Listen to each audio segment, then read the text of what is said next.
Halo Sobat Sehat, apa kabar ya hari ini? Wah, seneng banget ya, saya Cika Audika akan menemani seluruh Sobat Sehat dalam podcast Hidup Sehat, Hidup Bahagia. Seperti biasa, di podcast-podcast sebelumnya kita selalu memberikan insight, fakta, tips praktis untuk kesehatan fisik maupun mental para Sobat Sehat di sini. Dan tentunya podcast kali ini dipersembahkan oleh Halo Sehat. Dan bukan hanya itu, hari ini saya akan kedatangan seorang narasumber yang luar biasa. Namun sebelumnya untuk para sobat sehat di sini, saya yakin pembahasan kali ini akan sangat menarik untuk Anda para orang tua muda atau yang masih single buat ikutan gabung ke sini nggak masalah ya. Jangan-jangan mau masuk ke tempat atau sesuatu yang lebih serius, mempersiapkan sang buah hati, karena kita akan membahas mengenai pola asuh dan kaitannya dengan kesehatan anak. Sebetulnya di era seperti sekarang ini, pola asuh apa sih yang cocok kita terapkan untuk si kecil? Hari ini saya kedatangan narasumber yang luar biasa yang sudah bergabung bersama saya. Ada Dr. Herbowo Agung F. Sutomo Menggolo SPAK. Selamat siang, sore, pagi ya dokter ya. Karena takutnya didengarnya pas lagi malam-malam juga. Dokter Bowo. Ya. Apa kabar Mbak Cika?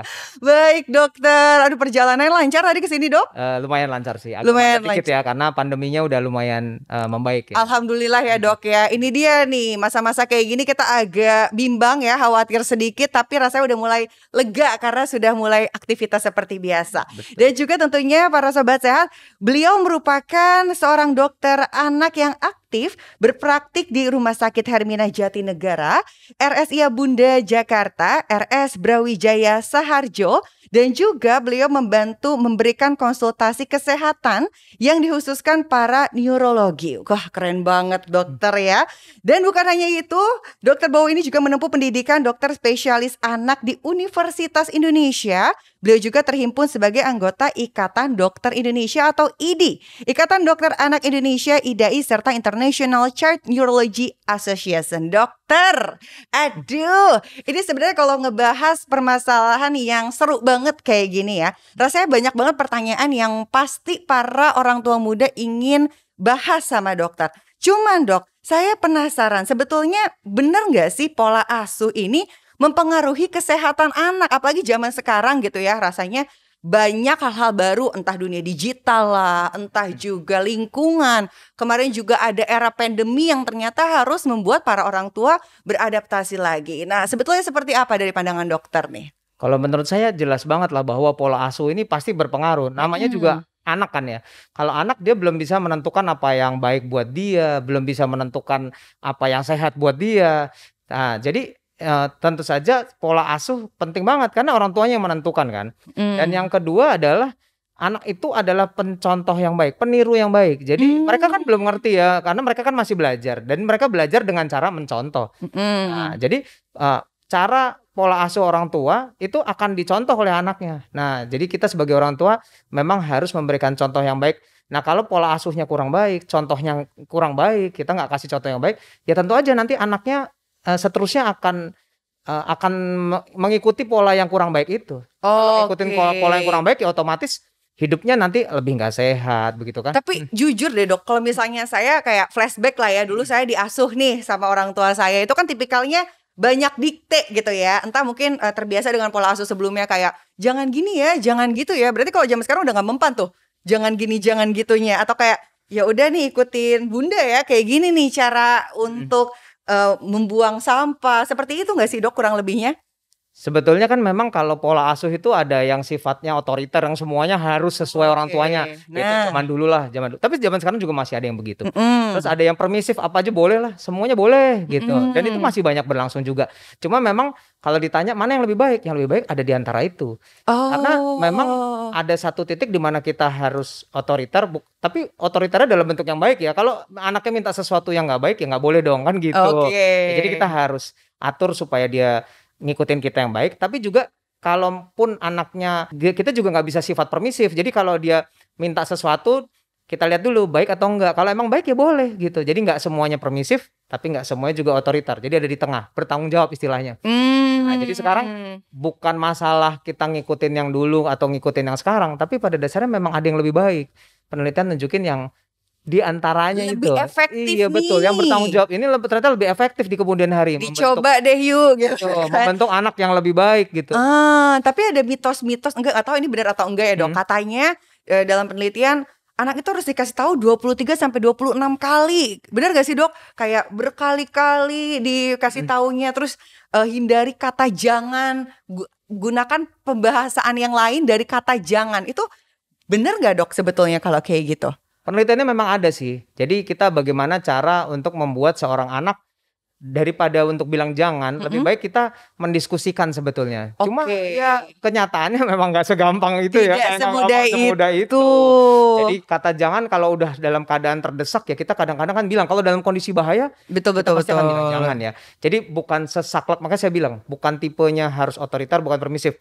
Kita tahu kapan kata itu harus digunakan, kapan kata itu tidak harus digunakan. Tapi kalau kita semuanya otoriter, jangan itu, ya otomatis anaknya juga susah dong mau ngapa-ngapain, takut bener. dia. Nanti aku jadi introvert gitu kan dok. Kayak aku banget kan introvert kan. Aku ya sebenarnya malu banget ngobrol sama padahal ngomongin pola asuh ya. Tapi seru banget dok. Ini pembahasan yang sometimes kadang jadi harus diluruskan gitu ya. Nah kalau ngomongin pola asuh sendiri, sebetulnya dalam implikasinya ada nggak sih berpengaruh untuk kesehatan sang anak gitu kan? Again kalau misalnya pola asuh itu kan ya bergeraknya terus menerus ya dok ya, akan menjadi sebuah adaptasi kebiasaan. Nah efeknya apa sama kesehatan anak? Apakah mental kah atau juga fisiknya dokter? Jadi kalau penelitian di luar negeri, anak di bawah umur 12 tahun cenderung memilih sesuatu yang nggak sehat. Kayaknya kita waktu kecil gitu juga deh. Jadi ya wajar, karena kan kita maunya enak-enak aja. Padahal yang enak-enak belum tentu sehat. Saya tahu ada yang enak sehat juga ada.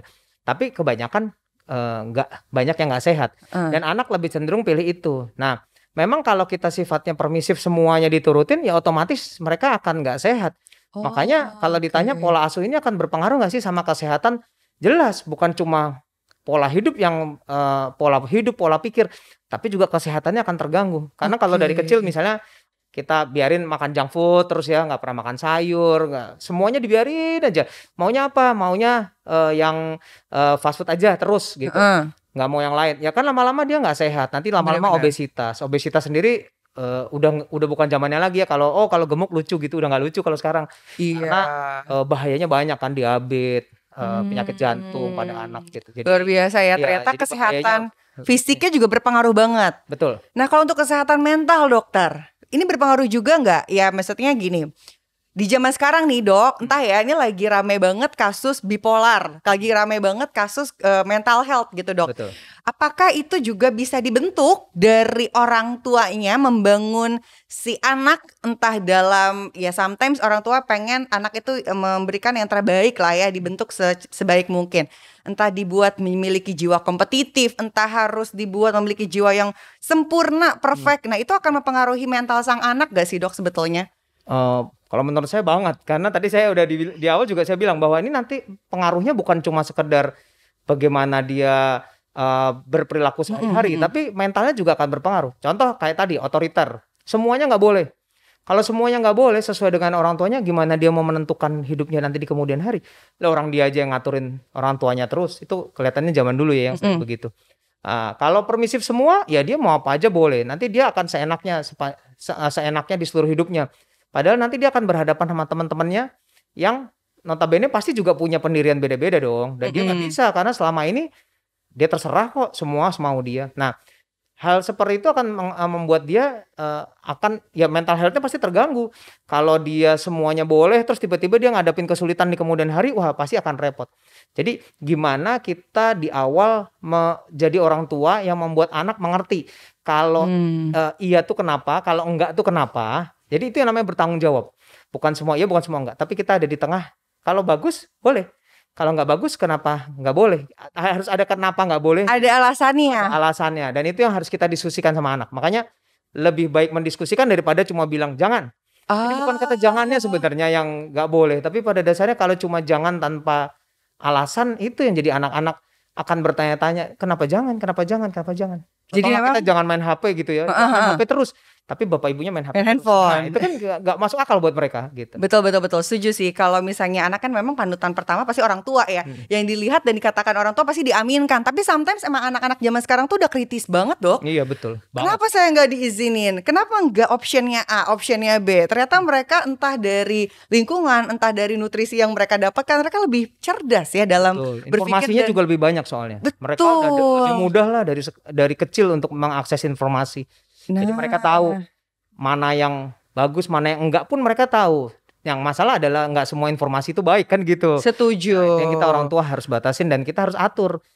Yang penting tanggung jawab gitu. Jadi kita kasih tahu ini yang baik, ini yang enggak, sehingga mereka tahu sih sebetulnya kenapanya itu yang paling penting. Oke. Karena kita bikin fondasi kan. Kita bukan cuma sekedar ini jelek, ini bagus. Bukan itu loh sebenarnya intinya. Tapi dasarnya dulu. Kenapa sih kok ini nggak boleh? Apa sih alasannya? Nanti di kemudian hari ada apa? Dan itu mereka walaupun ya terus terang sebagai saya orang tua dari 3 anak, kayaknya saya kalau ngomong kayak nggak didengerin deh. Kadang-kadang sering banget gitu ya. Kayaknya mereka nggak peduli gitu ya. Kenapa ya, Dok ya? Padahal ini langsung loh kalau mereka tahu semua orang tua konsultasi sama dokter. Iya, padahal kayaknya kalau orang tua saya bilangin nurut, tapi kalau anak kok dibilangin kayaknya nggak nurut. Tapi mereka dengar loh ternyata. Jadi walaupun kita sampein terus itu masuk. Apakah harus 26 kali kayak tadi? Coba ya, Dok. Ternyata kayaknya lebih dari 3 kali aja mereka udah sebel deh. Oh gitu. Kalau udah dibilangin lebih dari 3 kali. Berarti 3 kali sisanya dibisikin tiap tidur. Jadi jangan gitu lagi ya gitu. Iya, kalau kita lebih dari 3 kali mereka akan pasti bilang, "Papa kok itu terus sih ngomongnya?" gitu. Jadi lebih baik kalau mau diulang adalah lebih ke pengertian kenapa sih? Kenapanya itu yang penting. Untuk ngajarin anak kenapa itu yang paling harus menurut saya paling penting. Dasar dari semuanya kan ini kenapa.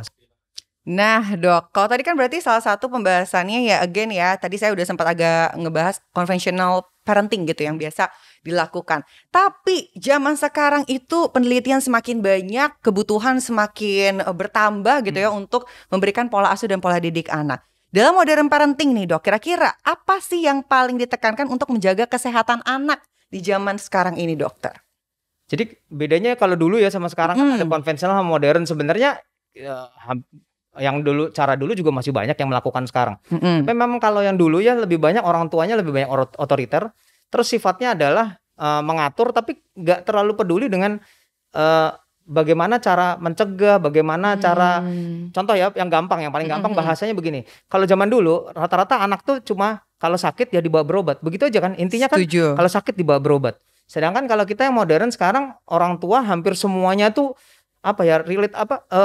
ikut serta dalam setiap tumbuh kembang anak tuh ikut semua dari kecil gitu. Kalau zaman dulu kan enggak, bapaknya kerja, ibunya ngurus misalnya kayak gitu ya. Kalau sekarang kan enggak, banyak bapak ibu dari awal udah nemenin anaknya, masuk TK dianterin kan gitu kan coba ya, gitu semua dianterin. Bahkan sampai yang detail-detail termasuk bagaimana mencegah sakit. Makanya sekarang lebih berhasil dalam dalam hal pencegahan. Salah satu contohnya ya kalau yang orang tua yang modern mereka ini sekali loh, concern sekali bagaimana sih mencegah. Mereka kan banyak baca, Dok bagaimana mencegah stunting, Dok bagaimana mencegah sakit ini, mencegah kayak kemarin kan COVID gitu ya. Mereka kan concern semua, bagaimana ya cara mencegahnya gimana. Ternyata itu ngefek banget ya, Dok ya. Entah saya juga ngelihatnya kayak di zaman sekarang gitu ya, ketika anaknya lagi panas tinggi gitu atau lagi batuk-batuknya lumayan parah, mereka tenang. Orang tua tuh lebih tenang di zaman sekarang. Mereka akan lihat di perkembangannya seperti apa sampai udah saatnya waktu untuk harus ke rumah sakit. Nah, berarti Dok, menanamkan diri untuk menjadi orang tua yang tenang itu kan gak gampang sebetulnya. Ya, melihat anak gitu ya, orang yang paling kita sayang, orang yang paling kita jaga itu sakit keadaannya. Nah, mungkin para sobat sehat di sini juga penasaran gimana untuk menanamkan rasa tenang, menjadi orang tua yang lebih modern, apalagi terutama untuk menghandle kesehatan si kecil dalam keadaan situasi tertentu, dokter. Ya itu nomor satu harus belajar sih ya. Itu kan semua bukan instan ya, karena balik lagi itu ke tipe seseorang. Kalau tipenya panikan ya udah emang susah. Tapi by the way saya punya anak pertama udah dokter anak loh. Saya punya anak pertama tuh udah jadi dokter anak, itu aja saya masih panikan. Karena kan kita nggak diajarin waktu dulu gimana cara mandiin bayi segala macam, kita bingung ini gimana mandiinnya. Jadi saya selalu bilang sama orang tua, menurut saya nggak apa-apa lah kalau awal-awal kita bingung, awal-awal kita panik. Tapi kuncinya satu, belajar. Kalau menurut saya kuncinya belajar. Jadi kalau awalnya panik, yuk belajar gimana caranya biar nggak panik. Terus belajar tentang ilmu banyak lah sekarang, dari internet segala macam gitu ya. Ya kayak ini ya, kayak kita di sini ini kan ngasih ilmu ya. Ini ilmu nih. Ya, jadi kalau dulu kan masih rancu nih. Sebenarnya ilmu yang tepat seperti apa? Kalau sekarang mudah ya. Udah lebih mudah lah ya untuk mengakses ilmu, dan dari situ orang tua jadi lebih tahu gitu, kapan sih harus dibawa ke rumah sakit, kapan sih ini. Dan mau nggak mau dokternya juga ikut belajar loh, bagaimana sih cara sekarang pola yang baru. Misalnya kayak contoh ya, kalau zaman dulu tuh 10 tahun yang lalu aja deh, 10-15 tahun yang lalu, itu banyak banget loh yang kalau demam sehari langsung bawa ke rumah sakit tuh banyak banget. Setuju dok. Tapi kalau sekarang kan udah enggak. Rata-rata mereka akan pantau 2-3 hari gitu ya. Kalau masih mau minum, masih mau makan, anaknya masih aktif, kita lihat yuk 3 hari dulu gitu. Karena kita udah coba tekankan berulang-ulang. Otomatis dokternya juga mulai adaptasi dong, nggak akan nyuruh kalau demam langsung datang ya gitu, kita enggak. Jadi semua beradaptasi. Orang tuanya beradaptasi, dokternya juga beradaptasi. Tapi itu dia. Prinsipnya sih orang tua adalah harus belajar. Nggak ada pilihan, harus belajar. Ilmunya maju terus kok. Betul ya, karena memang ya lagi-lagi penelitian semakin banyak. Dokter zaman sekarang juga semakin informatif loh. Saya akui luar biasa. Apalagi platform-platform seperti ini, seperti Hello Sehat juga merupakan salah satu wadah terpercaya yang bisa kita cek gitu ya kebenaran dan juga informasinya. Nah dokter, tapi lagi-lagi orang tua tuh pengen keadaan anak kondisinya selalu sehat. Begitu kan, ya rasanya sakit itu semoga dijauhkan lah dari anak kita. Nah kira-kira ada nggak sih dok kayak upaya preventif yang bisa dilakukan orang tua biar ngelihat anaknya sehat terus nih, biar keadaan kondisinya kondusif terus nih bareng sang anak dokter. Iya. Jadi sekarang kan kita bahas tentang preventif ya, karena kita semua orang juga nggak ada yang mau sakit lah, dari zaman dulu juga nggak ada ya. Setuju. Tapi sekarang upaya preventif ini lebih apa ya? Lebih orang tua lebih mengerti. Misalnya contoh ya, sekarang gini, gimana kayak supaya kita preventif itu bukan suatu hal yang instan. Bukan tiba-tiba sekarang saya mau preventif deh, nggak gitu. Nomor satu, dimulai dengan inisiasi menyusui dini pada saat lahir, kemudian pemberian ASI, itu kan preventif karena menaikkan daya tahan. Terus bagaimana MPASI yang baik, gimana caranya cara kasih makan yang baik, waktu yang tepat, jumlah yang tepat, dan itu sekarang di internet udah banyak sekali loh data-data seperti itu. Dan itu jadi gimana cara mempersiapkan suatu pola yang preventif dimulai dari sejak awal. Kalau ada yang bilang, aduh saya dulu nggak tahu, jadi sekarang gimana? Nggak ada kata terlambat kok. Semuanya bisa kita bisa kita perbaiki. Kita kan belajar semuanya. Betul. Jadi yang merasa bahwa, aduh saya dulu nggak sempet, ASI-nya nggak eksklusif, saya dulu formula segala macam, jangan kecil hati ya. Karena pada dasarnya semua bisa diperbaiki. Ya udah, ayo kita sekarang. Gimana caranya makannya udah baik belum? Gimana caranya olahraganya udah baik belum? Udah. Terus gimana pola hidup bersih sehat yang pemerintah anjurkan kan, cuci tangan yang baik, ini pakai masker segala macam. Gimana makannya cuci tangan dulu nggak? Yang kayak gitu, itu preventif. Jangan kecil hati, ayo kita perbaiki yang merasa belum. Tapi kalau yang terutama yang belum punya anak atau yang baru belajar, baru mau merit segala macam, buat saya itu memang harus belajar dari sekarang. Penting. Jadi jangan sangka ilmu-ilmu begini hanya untuk yang udah punya anak atau mau punya anak, enggak. Betul. Nanti akan merasa deh, semua tiba-tiba cepet banget. Begitu udah merit, tiba-tiba hamil, tiba-tiba udah punya anak, udah gak sempat lagi belajar. Nanti sayangnya ilmunya jadi cuma sedikit yang didapetin ya. Betul. Tapi kalau belajar dari sekarang kan udah tinggal nambahin ilmu-ilmu baru aja yang baru. Baca dari sekarang. Menurut saya ilmu gak ada yang percuma lah. Pasti kalau kita belajar apapun pasti nanti ada gunanya. Jadi bisa preventif itu udah dipersiapkan sejak awal. Sejak dini ya. Tapi lagi-lagi berarti kesehatan anak ini ada pola ya dok yang kita bentuk ya. Entah dari yang pola makan dari empati dan lain-lain. Nah dok, ada nggak sih syarat khusus di zaman sekarang gitu ya untuk mengatur pola hidup anak nih? Kayak zaman dulu mungkin ini sih saya bandingkan di era yang sekarang ya. Anak-anak tuh agak sulit beraktivitas di luar rumah 2 tahun kebelakang ini. Dan juga mungkin mereka jadi terbiasa untuk berada di depan layar, main games dan lain-lain.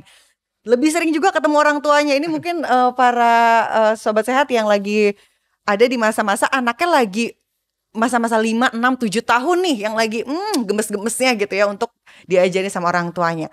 Ada tips khusus gak sih dok sebetulnya untuk upaya-upaya tersebut biar anak tuh ya yuk dengerin lagi orang tua mau bilang apa, yuk ikutin lagi polanya. Karena kan lagi-lagi berarti harus adaptasi sama pola sebelumnya. Terkontaminasi gitu ya dengan pola yang gak pernah kita sadarin adanya pandemi ini dokter. Memang ya itu sekali menantang sekali nih pandemi ini, bukan cuma sekedar dari penyakitnya tapi secara sosial. Betul. Anak saya aja untuk membatasi gadget susah banget lah, orang dia nggak bisa keluar di rumah mau ngapain, buku udah habis semua dibaca gitu ya. Jadi ya mau nggak mau kita harus belajar membuat mereka aktif. Makanya kegiatan yang cuma duduk, nonton, main gadget harus dihindari sekali. Dan itu nggak ada pilihan. Jadi orang tuanya harus punya kesempatan untuk mau nemenin anaknya. Nggak ada pilihan kita. Karena kalau kita nggak bisa nemenin, mereka pasti akan cari gadget kan. Dan begitu mereka udah pegang gadget, mereka cenderung nggak mau sosialisasi lagi. Mereka sibuk aja di situ. Setuju banget dokter. Jadi otomatis mereka akan gimana caranya supaya itu mau nggak mau orang tuanya harus temenin main. Orang tuanya harus cari kegiatan yang aktif. Dan ya karena ini sudah pandemi udah lebih baik kan. Jadi ya ayo sekarang udah waktunya kita keluar sekarang. Jangan takut, kita mulai lagi start gimana ngenalin anak sama dunia luar, belajar lagi sosialisasi, tapi jangan lupa pola hidup bersih sehatnya tetap dijaga. Bukan terus habis itu sekarang sepuas-puasnya boleh. Jangan sampai lupa ya mau makan sesuatu terus gigit-gigit aja. Masih di preventif parenting, dokter. Kalau tadi dokter sempat menyebutkan iya sebetulnya itu penting dong, kita harus belajar dan lain-lain. Tapi sebetulnya upaya apa sih dok yang memang harus diperhatikan sebelum menerapkan preventif parenting ini? Ya mungkin ini untuk yang masih single atau misalnya masih menunggu sang buah hati. Upaya apa yang harus dilakukan selain kita, ya saya ikutan belajar sih dok, tapi sometimes saya belum nemu nih pola yang pas buat saya ngerti. Gimana tuh dok kira-kira? Jadi balik lagi untuk upaya preventif tuh sebenarnya tergantung dari masing-masing individu ya. Karena ada anak ya jujur aja ada yang gampang sakit, ada yang nggak gampang sakit. Sifat preventifnya berbeda-beda. Ada juga yang anaknya memang punya komorbid sehingga preventifnya juga berbeda. Jadi masing-masing berbeda dan itu memang harus didiskusikan. Kalau ada komorbid tolong diskusikan sama dokternya. Apa preventifnya harus apa? Kalau yang nggak ada apa-apa preventifnya apa? Yang susah makan preventifnya apa? Jadi masing-masing berbeda, nggak bisa sembarang yang ada di internet semuanya juga langsung ambil pukul rata gitu ya, jangan sampai begitu. Main diserap aja gitu ya. Jadi kalau ditanya tipsnya apa yang supaya ini, ya balik lagi kalau kita harus baca atau nonton atau lihat ya kita pilih-pilih. Dan itu sebaiknya memang selalu didiskusikan sama dokter terdekat lah ya. Kalau kita di Jakarta kebanyakan ke dokter anak kan, tapi kan kalau di daerah ada dokter umum dan mereka semuanya juga terlatih kok untuk bagaimana sih menangani preventif ini. Memang balik lagi tergantung juga preventif. Saya selalu bilang preventif juga tergantung juga. Orang tua harus belajar preventif untuk mencegah sakit. Bisa juga preventif untuk mencegah supaya kalau sakit jangan ada keparahannya bertambah atau penyakit lainnya gitu. Dan itu masing-masing harus dipelajari. Masing-masing banyak dong yang dipelajari, banyak makanya belajar sih, terus. Dok. Tapi sebenarnya gini dok, contoh real apa sih dok yang misalkan mungkin kita di sini masih ada rancu. Tapi rancu dok, saya tuh ngerasanya preventif ya belajar. Tapi kalau kasus realnya yang bisa orang tua lakukan, misalkan ada nggak dok kasusnya kalau kita contohkan atau kita implementasikan ke preventif parenting ini?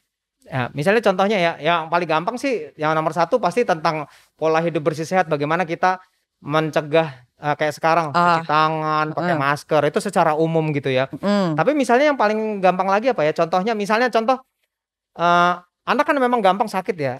Anak itu pada dasarnya di bawah umur 6 tahun, ada yang bilang di bawah umur 9 tahun, memang itu masih normal untuk batuk pilek sekitar 6-8 kali dalam setahun. Banyak ya, tapi emang itu normal karena kita juga di kondisi tropis ini. Nah, tapi gimana dong mencegahnya? Jangan sampai lebih dari 6-8 kali. Nah, balik lagi dari gizinya, bagaimana pola hidup bersih sehat. Nah, jangan lupa kadang-kadang udara yang dingin kan kita kayak sekarang nih hujan, udaranya dingin banget begitu. Itu kadang-kadang juga mempermudah karena di udara dingin memang daya tahan kita kan lebih turun. Kita akan lebih gampang sakit. Jadi otomatis ya ada beberapa orang tua yang membuat anaknya jadi lebih hangat, bisa udaranya dibikin hangat, atau diberikan misalnya balsam supaya lebih hangat begitu. Jadi prinsipnya membuat anaknya lebih hangat sehingga kondisinya nggak kedinginan, sehingga anaknya nggak gampang sakit. Terutama yang suka main hujan-hujan tuh. Habis hujan-hujan kedinginan, orang suka bilang hujan-hujannya nih belum tentu. Memang hujannya suka kadang-kadang airnya kotor juga ya. Betul. Tapi udara dingin itu sangat berpengaruh sekali. Itu zaman saya kecil kali ya dok ya. Hujan-hujanan malah ayo Hujan-hujanan biar gak gampang sakit. Nah, tapi ngomong-ngomong tadi kita bahas tentang balsem, dokter. Ini kan salah satu produk yang untuk menghangatkan anak dan lain sebagainya. Tapi apakah semua produk aman untuk anak? Sometimes kan sebagai orang tua ya udah cari aja produk yang ada depan mata gitu ya. Produk orang yang kita pakai gitu sebagai orang tua juga kita pakaikan untuk anak. Atau jangan-jangan ada produk-produk tertentu dengan kandungan tertentu yang sebenarnya dilarang nih untuk anak-anak. Sebetulnya ya, kita nggak etis kalau ngomong yang dilarang ya. Tapi sebenarnya gini aja. Pada dasarnya memang ada produk yang untuk dewasa, ada untuk anak, ada untuk bayi. Gitu. Jadi alangkah lebih baiknya menggunakan produk-produk yang memang sesuai peruntukannya. Jadi kalau yang untuk bayi, yang untuk anak ya untuk anak. Jadi akan sangat baik sekali sih kalau ada yang membagi gitu ya. Untuk bayi, untuk anak, untuk dewasa. Jadi gunakan produk yang sesuai. Dan memang ada beberapa komponen-komponen kita biasanya bilang yang biasanya natural-natural itu biasanya memang lebih aman ya. Misalnya contohnya aja ya, misalnya kayak eukaliptus itu kan memang sering banyak dipakai sebagai balsem. Terus kemudian ada beberapa yang memakai ekstrak bunga chamomile ya kan dari bunga gitu ya. Tapi balik lagi semuanya tetap harus dipantau. Ingat preventif walaupun ini baik kan ya, kan dia baik untuk mencegah tadi supaya badannya hangat, supaya kalau dia lagi pilek nggak tersumbat misalnya ya. Tapi balik lagi tetap harus dipantau apakah anaknya ada tanda-tanda alergi atau enggak. Mau produk apapun tetap harus dipantau. Sehingga kalau ada mengalami masalah ya kita juga harus preventif untuk gimana dong solusinya kalau memang ada masalah. Tapi ini seru banget ya. Ternyata langkah-langkah preventif tuh beda-beda. Ada dari kesehatan, ada dari anak yang tantrum ya, Dok ya, bahasanya juga ada yang doyan apa ya? Dia tuh suka tiba-tiba ngerasain marah banget, sedih banget gitu dan macam-macam ya. Lagi-lagi kita harus banyak-banyak cari informasi ya, diskusikan dengan dokter terdekat. Nah, tapi Dok, kita bahas lagi ke masalah parenting. Parenting tadi banyak banget nih ya. Kalau kali ini adalah misalnya sang anak ini nggak setuju sama pola asuh yang kita buat gitu. Anggaplah mereka bisa jadi mereka bosan, bisa jadi mereka membandingkan. Kadang-kadang tuh kayak contohnya misalnya gini, Dok. Mah kenapa ya? Kok aku nggak dikasih gadget ya? Kenapa aku nggak dikasih main games? Atau main games aku dibatasin, sedangkan teman-teman aku kok nggak dibatasin? Sedangkan si A, B, C, D kok orang tuanya nggak boleh-bolehin aja. Nah, gimana Dok cara menghadapi sang anak dengan yang nggak setuju sama pola asuh yang kita udah buat sebelumnya? Itu gunanya sebetulnya bagaimana kita menerapkan dari sejak kecil pola asuh yang bertanggung jawab. Makanya tadi di awal saya bilang bahwa kita harus kasih pengertian kenapa nggak boleh, kenapa boleh.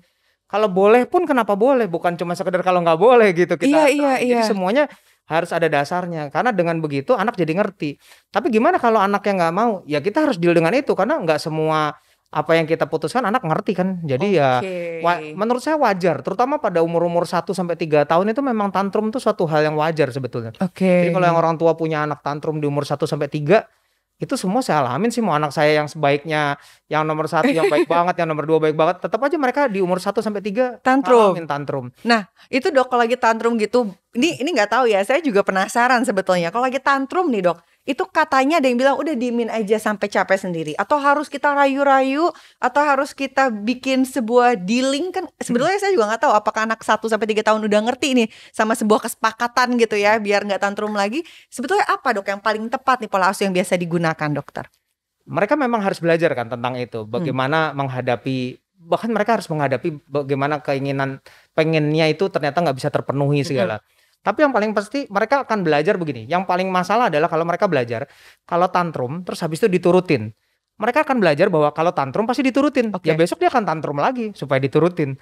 Itu yang sering terjadi. Jadi kalau kita semua tantrum terus habis itu diatasi dengan diturutin, ya dia akan belajar bagaimana kalau mau diturutin ya harus tantrum. Mereka akan belajar begitu. Dan itu menurut saya akan, ya nanti di kemudian hari akan menyulitkan sendiri.